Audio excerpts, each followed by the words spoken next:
नमस्कार।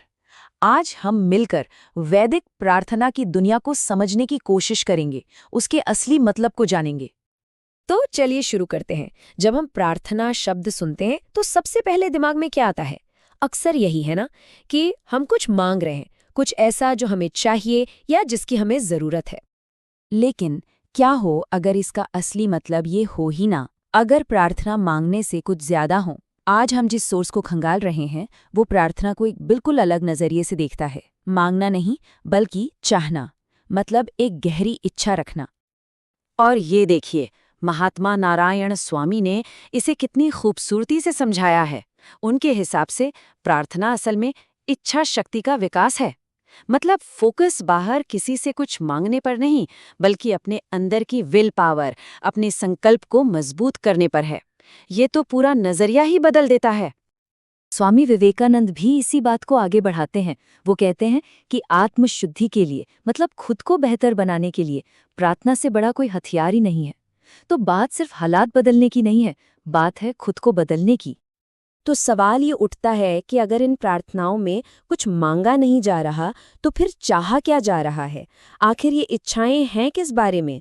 चलिए इसी को समझते हैं। चलिए एक बहुत ही महत्वपूर्ण मंत्र देखते हैं।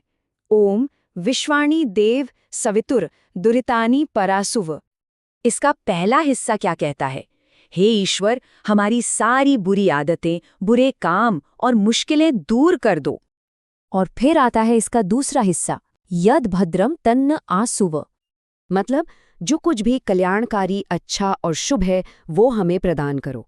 तो देखिए, यहाँ पर कोई सांसारिक चीज नहीं मांगी जा रही, इच्छा है अच्छे शुभ आंतरिक गुणों की।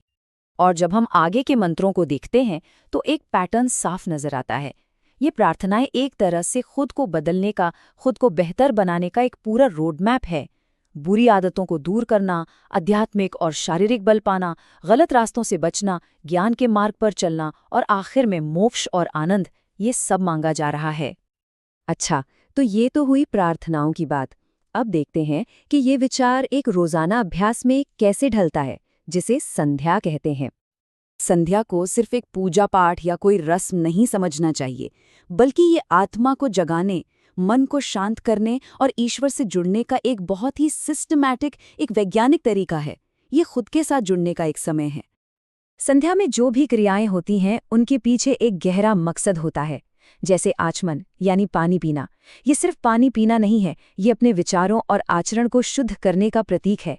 फिर इंद्रिय स्पर्श, ये अपनी इंद्रियों में शक्ति और तेज के लिए प्रार्थना है। और प्राणायाम, जिससे मन शांत होता है और ध्यान लगाने में मदद मिलती है। हर चीज का एक मतलब है जो हमें अंदर से बदलता है। तो अब हम इस पूरी आध्यात्मिक प्रक्रिया के सबसे जरूरी हिस्से पर आते हैं। इसका आखिरी मकसद क्या है? इसका अल्टीमेट गोल क्या है? इस किताब को लिखने का लेखक का मकसद ही यही है कि ये प्राचीन ज्ञान हर किसी तक पहुंचे, ताकि लोग इसका इस्तेमाल अपनी आध्यात्मिक प्रगति और आत्म साक्षात्कार के लिए कर सकें। तो ये साफ है, वैदिक प्रार्थना कोई लेन देन नहीं है।